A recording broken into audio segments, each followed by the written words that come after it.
Oke, Bismillahirrahmanirrahim. Assalamualaikum warahmatullahi wabarakatuh dan juga selamat sejahtera. Pada hari ini bermula lagi lah kelas PDPR kita. Untuk pada hari ini, tajuk hari ini adalah perhubungan bagi pendidikan jasmani dan juga kesihatan tingkatan 4. Okey. So, yang pertama sekali kita tengok standard pembelajaran terlebih dahulu. Kita akan fokuskan kepada menyatakan maksud seks cyber ni. Kita nak mengetahui maksudnya, so kita nak tahu maksudnya, menyatakan salah laku berkaitan dengan seks cyber. Okay. Menjelaskan kesan tingkah laku seks cyber, kesannya, menjana idea kemahiran mengelakkan diri daripada seks cyber. Macam mana kita nak elakkan berlakunya seks cyber ni terjadi kepada diri kita, macam mana kita nak elakkan diri kita jangan terlibat dengan seks cyber. Okey. Yang pertama sekali, kita akan tengok pengenalan dia. Komunikasi merupakan medium bagi manusia untuk berhubung. Memanglah, kita nak cakap-cakap dengan orang ke, nak berbual ke, kita perlukan komunikasi yang baik lah. Antara komunikasinya adalah komunikasi cyber. Telah berkembang pesat seiring dengan kecanggihan alat telekomunikasi yang dicipta. Dulu alat telekomunikasi ni hanya sekadar kita nak telefon, mendengar suara. Tetapi sekarang ni dah dipelbagaikan, ditambah sedikit-sedikit. Pada asalnya hanya kita nak telefon, telah ditambahkan dengan radio, telah ditambahkan dengan kamera, dan sekarang ini telah ditambahkan dengan internet. Jadi gabungan daripada semua-semua itu telah menjadikan alat komunikasi ini adalah salah satu perkara yang penting dalam kehidupan kita sekarang ni. Tetapi disebabkan sudah canggih, sudah kecil alatnya, jadi perkara-perkara yang tidak sepatutnya berlaku telah menyebabkan remaja-remaja ini terdorong untuk melakukan perkara-perkara yang tidak baik lah. Antara contohnya adalah seks cyber. Disebabkan kita mempunyai kemudahan komputer. Selain daripada komputer, kita ada telefon bimbit, telefon bimbit dan internet. Itu yang gabungan-gabungan lah yang menjadikan kita punya alat-alat komunikasi itu bertambah hebat, bertambah maju, bertambah baik.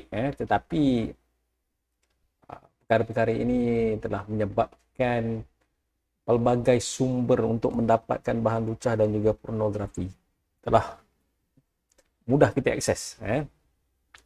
Baru sekarang ni saya rasa kerajaan melalui SKMM tu dia dah blok, dia dah halang supaya kalau kita gunakan provider internet daripada Malaysia ni, dia dah halang untuk kita dah layari laman-laman web-web sebegitulah.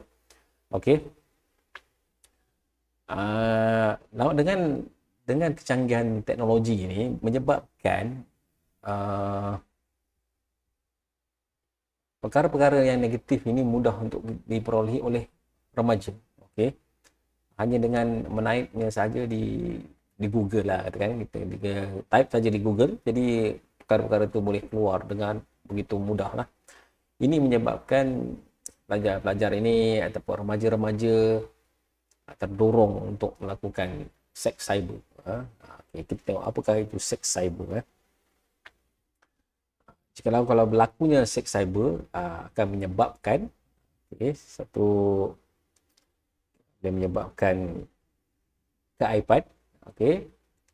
Seseorang tu gemar berimajinasi, asyik teringat juga berimajinasi. Satu boleh menyebabkan keaiban kalau mungkin dia dah melakukan perkara yang salah. Lepas tu dapat pada pengetahuan kawan-kawannya edar, contoh seperti gambar kelakuan yang tidak elok.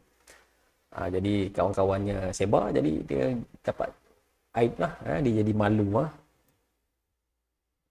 Contohnya dia suka berkongsi gambar peribadi, kongsi gambar pribadi, selfie biasa-biasa ni tak kisah lagi. Tapi kalau yang luar biasa itulah. Okey, yang seterusnya akan menyebabkan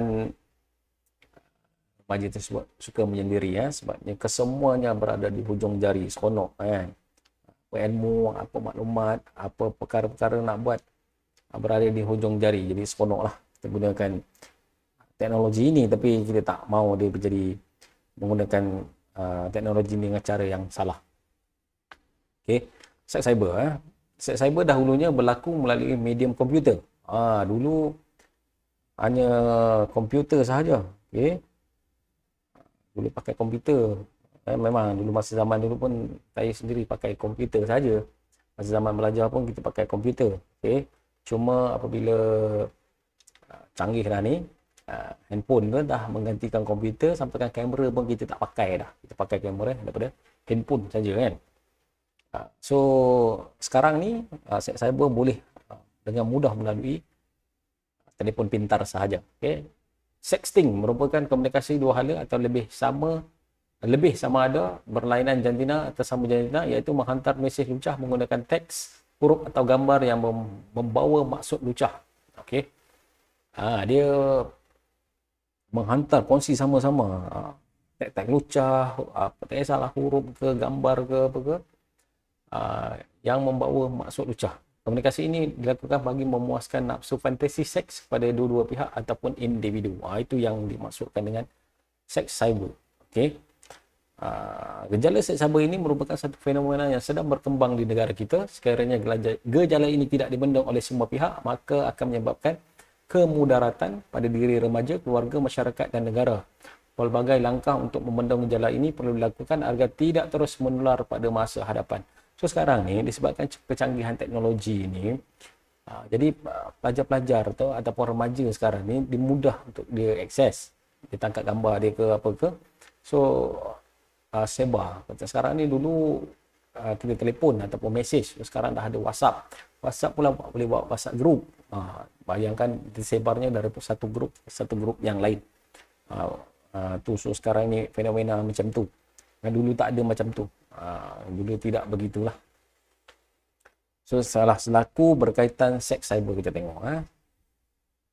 Saling menghantar gambar dan isyarat lucah.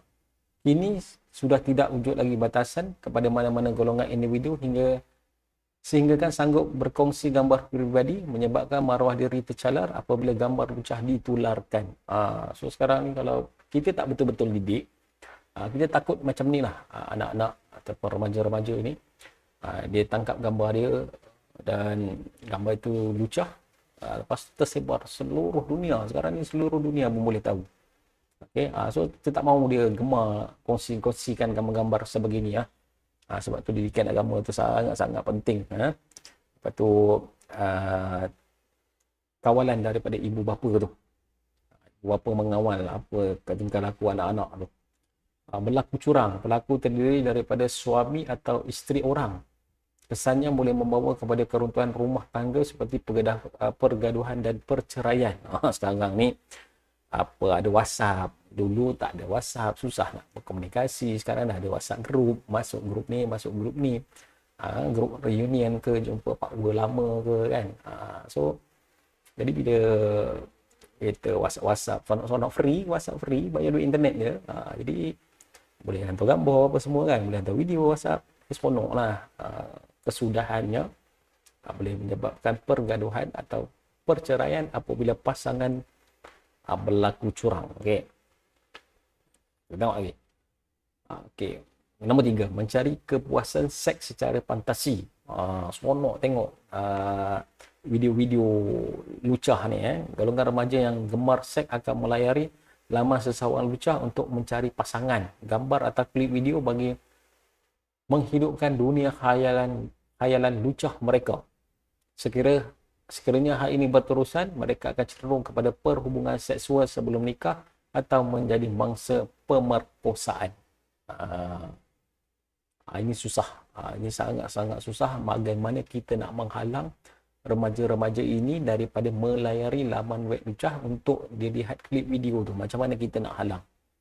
Sebab sekarang ni hampir ke semua remaja mempunyai telefon bimbit, telefon pintar yang mempunyai akses kepada internet. Jadi kita sebagai ibu bapa, saya sendiri sebagai ibu pun risau, walaupun anak masih lagi kecil, tapi kita risau bahawa perkara-perkara ini berlaku. Kalau kita tidak mengawalnya, dia akan menjadi rosak lah. Itu cenderung melakukan seks sebelum nikah ataupun menjadi mangsa pemerkosaan. Itu kita takut. Okey, yang seterusnya adalah suka menyendiri dan menghantar mesej secara rambang. Okey, ini membelasah je. Hantar je kan. Terdapat juga pelaku seks cyber yang menghantar mesej secara rambang tanpa mengira siapa sasarannya, menyebabkan mangsa mengalami gangguan emosi. Dia buat gangguan lucah. Dia peduli kan. Sekarang ni nombor merata-rata dah kita boleh dapat. Jadi dihantarnya pada siapa-siapa, buat gangguan kan, sampaikan sudah tidak menjadi keselesaan lagi lah. Menghantar teks lucah kepada individu yang menjadi sasaran. Perbuatan ini dilakukan bertujuan untuk mengganggu sasaran. Ini kalau ada, mungkin kalau ada orang tu seksi-seksi sikit ataupun mukanya sangat-sangat cantik, persis model ke, ratu cantik ke, jadi ramai lah orang yang minat, jadi hantar teks-teks lucah begitu kepada orang-orang tu. Jadi pening lah orang tu kan. Okay, kita tengok kesan tingkah laku seks cyber. Apakah kesannya? Okay, dasar langit terbuka. Dasar langit terbuka ni maksudnya dunia tanpa sepadan. So, setinggi langit tu, apa maklumat segalanya. Okay, so kita tak ada halang, kita tak ada blok. Cuma kita tak nak blok. Kita blok sekarang ni lama-lama web yang tidak sepatutnya diakses lah. Tapi itu pun boleh tumbuh juga, pandai juga dengan cari. Dasar langit terbuka pada hari ini membawa kepada era globalisasi atau dunia tanpa sempadan yang memudahkan kita mengakses maklumat di hujung jari sahaja. Okay. Hal ini bermakna maklumat boleh diakses oleh sesiapa dan di mana-mana sahaja. Namun begitu, sekiranya tidak dikawal akan mendatangkan kesan penyalahgunaan internet oleh pengguna, terutamanya para remaja seperti seks cyber. Kita tak nak dasar langit terbuka ini disalahgunakan. Ini sebenarnya untuk maklumat. Sebenarnya kita tak mahu kita ataupun rakyat Malaysia ni menjadi rakyat yang ketinggalan.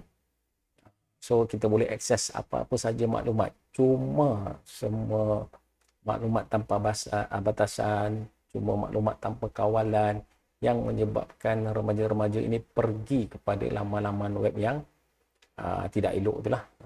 Itu yang perlu kita kekang ataupun kita halang gitu ya. Apabila berlakunya tingkah laku seks cyber ni, apakah kesannya? Keruntuhan akhlak banyak berlaku sekarang ni, ya Allah. Makin langgih, makin maju, pemikiran makin hebat, kita berjaya mengikut arus kemajuan, jadi keruntuhan akhlak pula banyak. Seks cyber boleh menjejas dan meruntuhkan akhlak remaja pada masa kini dan akan datang. Pornografi kanak-kanak, itu yang paling takut sekarang ni, sehingga kan budak sekolah rendah pun dah boleh bersembang-sembang lucah ni. Aduh, susahnya.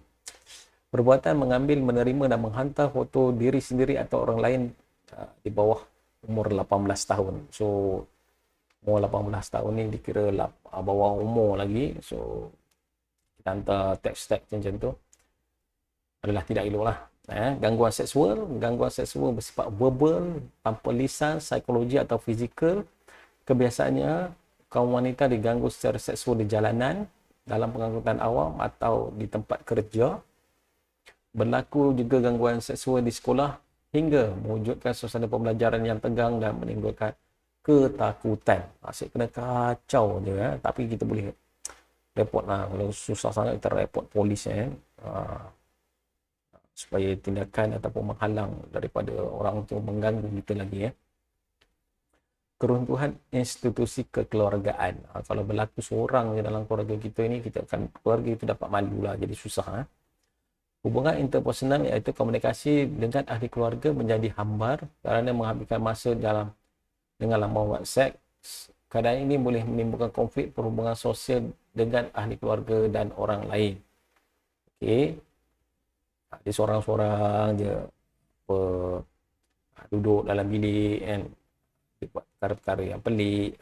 So lama-lama orang pun tengok, jadi marah lah, duduk seorang-seorang kan. Buli cyber dan ancaman, mengancam, memalukan serta menakutkan seseorang melalui medium elektronik seperti kiriman mesej, email, laman web sosial, telefon bimbit atau permainan internet. Boleh juga jadi buli permainan internet ni ya. Buli cyber dan ancaman. Kalau biasanya kalau kita dapat satu gambar tu kita sebarkan ke, ataupun kita kata kita nak upload kat laman web ni, baru orang tu takut, jadi dibuli cyber, jadi mangsa tu bayar duit ke apa ke kan. Menjadi mangsa pemerdagangan seks. Laman sesawang lucah yang diakses mengandungi tawaran untuk mendapatkan perkhidmatan seks. Okey, senario ini boleh mendatangkan risiko menjadi mangsa jenayah cyber seperti mangsa rogol, mangsa pemerdagangan seks dan pelacuran. Kadang-kadang dia umpan, ada pekerjaan ke apa ke, lama-lama web ni macam tu. Kesudahannya rupa-rupanya bukan pekerjaan, jadi pemerdagangan seks, kerja dengan orang tu pula. Rupanya kerjanya adalah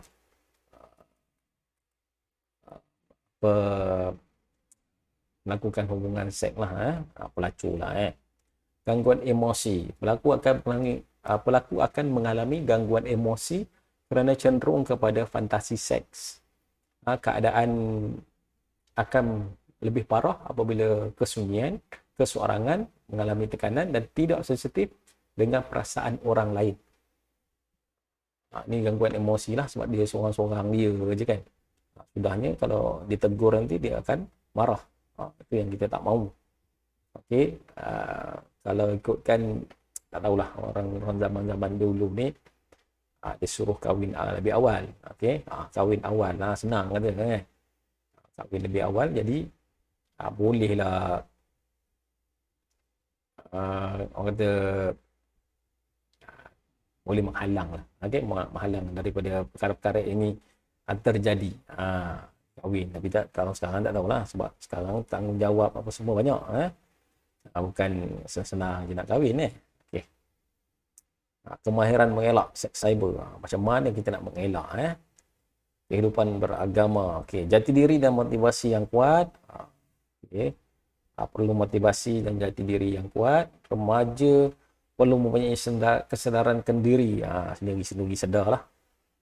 Untuk mengelakkan perlakuan yang negatif. Sokongan daripada keluarga dan rakan-rakan amat diperlukan bagi membantu untuk mengelakkan daripada terjerumus dengan seks cyber. Pandailah kena jaga diri masing-masing kan. Takkan orang nak suruh pula kan, nak nasihat dia. Pandai-pandai jaga diri kan. Barulah kita tak terjerumus dalam seks cyber. Nanti yang malu diri sendiri. Kalau dia boleh berfikir, yang malu diri sendiri. Okey. Kehidupan beragama, kita dekatkan diri kita dengan agama. Kehidupan beragama merupakan panduan asas kepada pendidikan untuk menghindari ketagihan seks cyber. Kepercayaan kepada Tuhan dan ketaatan kepada ajaran agama merupakan teras kepada amalan gaya hidup sihat. Memang kalau betul kita beragama, bersembahyang dan mengamalkannya, kita sedar bahawa perkara-perkara yang itu adalah salah, jadi kita tak akan buat. Okey, ada keinsapan pada dalam diri kita, jadi kita tak ada buat. Menjalani kehidupan bermasyarakat, kita join lah program-program gotong royong, kerja amal, aktif sukarelawan. Sekarang ni ada sukarelawan untuk vaksin. Bukan cucuk, bukan cucuk vaksin, bukan cucuk orang, bukan cucuk orang tu nurse doktor buat. Ini kerja-kerja mungkin mendaftar, tunjuk arah, bantu angkat ke, itu sukarelawan. Sekarang ni ni banyak. Kalau ada sesiapa yang berminat menjadi sukarelawan, boleh hubungi KKM tu. Mereka memerlukan sokongan daripada kita sekarang. Okey, yang seterusnya adalah pengetahuan tentang bahaya ketagihan seks cyber. Okey, kita tengok didikan diri. Didikan terhadap diri dilakukan dengan memilih laman sesawang bergantung kepada kehendak individu. Yang kita nak tengok tu, yang bagus-bagus tu, baguslah kan. Namun, kawalan boleh dilakukan dengan menyekat laman sesawang lucah. Remaja boleh mengelak daripada melanggar internet berkelajuan tinggi Tindakan tersebut mampu mengurangkan kehendak kepada aset cyber. Had masa melayari internet juga harus ditetapkan agar penggunaan masa melayari internet lebih berkualiti. So sekarang ni internet melaju dah, sekarang dah 4G, dah 5G, semua 5G tak masuk Malaysia aja. Kalau laju tu seronok tengoknya kan. Tapi diri sendiri tu penting. Sama ada nak tengok ke tak nak tengok, macam mana kita nak elak. Okey, macam mana kita nak elak perkara tu kan. Seterusnya, meluangkan masa bersama ahli keluarga dan rakan-rakan. Beriadah tadi lah, aktiviti sihat, beriadah berkailah membaca buku untuk mengisi masa lapang, dan beriadah tadi meningkatkan kecergasan. Dah lakulah jogging-jogging ke, naik basikal ke kan. Sekarang ni tak boleh di taman-taman, so di tempat awam tak boleh. Di kejiranan boleh jogging ke, berbasikal di kejiranan taman kita. Okey, sekitar rumah, pergi jauh-jauh tak boleh. Okay. So sekarang masih lagi tinggi COVID-nya.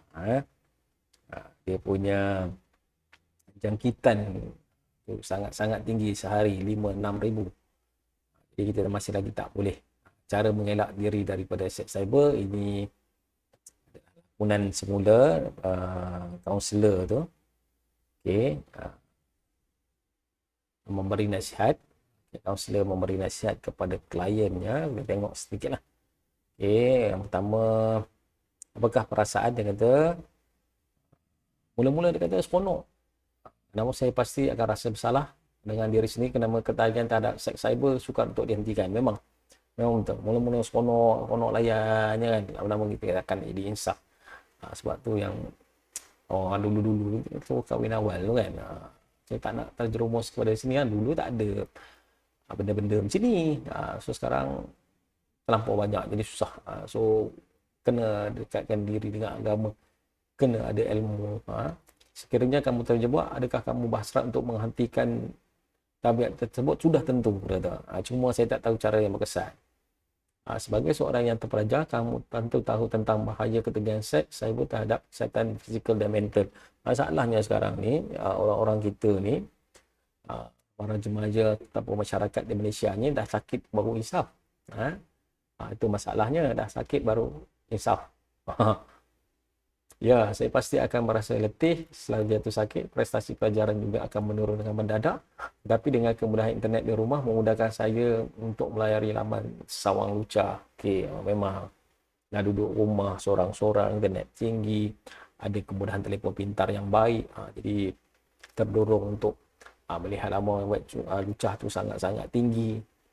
Ya, jadi dia kata saya mencadangkan agar kamu menamatkan langganan internet buat sementara waktu atau elakkan diri daripada komputer yang mempunyai akses kelajuan jalur lebar yang tinggi. Stop dululah. Boleh lah stop. Kata telefon bimbit seminggu. Jangan buka off kan, jangan buka seminggu. Pening. Baru 2-3 jam tak dapat tengok handset disebabkan cas tu. Dah mengelabah. Sebab tu diciptanya power bank. Kenapa? Bateri tak cukup. Bateri daripada handphone tak cukup power, tak cukup lama lagi kan. Okey. Jadi sanggup ada power bank, pegang buat power bank yang berat tu kan. Tapi saya memerlukan komputer dan internet untuk melakukan kerja harian. Tambahan pula saya memerlukan internet untuk mendapatkan maklumat yang tepat untuk menyelesaikan tugasan yang diberikan oleh guru. Tambah sekarang ni PDPR ni sangat-sangat memerlukan internet. Kalau begitu, perlu tetapkan masa untuk melayari internet. Elakkan daripada melayari secara sendirian atau di tempat tersembunyi. Kamu juga perlu meluangkan masa bersama kawan-kawan dengan aktiviti sihat seperti bersukan dan bersosial. Kata dia lah. Kalau dia duduk seorang macam mana pula Terima kasih atas nasihat puan. Saya berasa lebih bersemangat dan yakin untuk mengelakkan tabiat ketagihan seks cyber berdasarkan panduan yang diberikan. Perkara yang paling penting, sentiasa ingat Tuhan dan mantapkan pegangan agama kita supaya tidak mudah terpengaruh dengan perkara yang boleh memudaratkan diri sendiri. Selamat berusaha dan semoga berjaya. Okey, yang macam mana pun adalah kesedaran daripada diri kita sendiri supaya kita tidak terlibat dalam perkara ini. Sebab tu diterangkan apakah kemudaratannya, apakah uh, perkara-perkara yang akan berlaku, okay? Supaya kita tidak susahkan diri. Tapi itulah ayatnya adalah ketagihan. Ketagihan ini sangat-sangat sukar untuk dibendung. Tetapi kita cubalah untuk mengelakkan diri ataupun janganlah tengok lama-lama web lucah ini, okey. Ataupun kita tak share perkara-perkara itu. Okey, itu saja untuk pendidikan jasmani tingkatan 4 pada hari ini. Kita akan jumpa lagi di kelas yang akan datang. Sekian, terima kasih.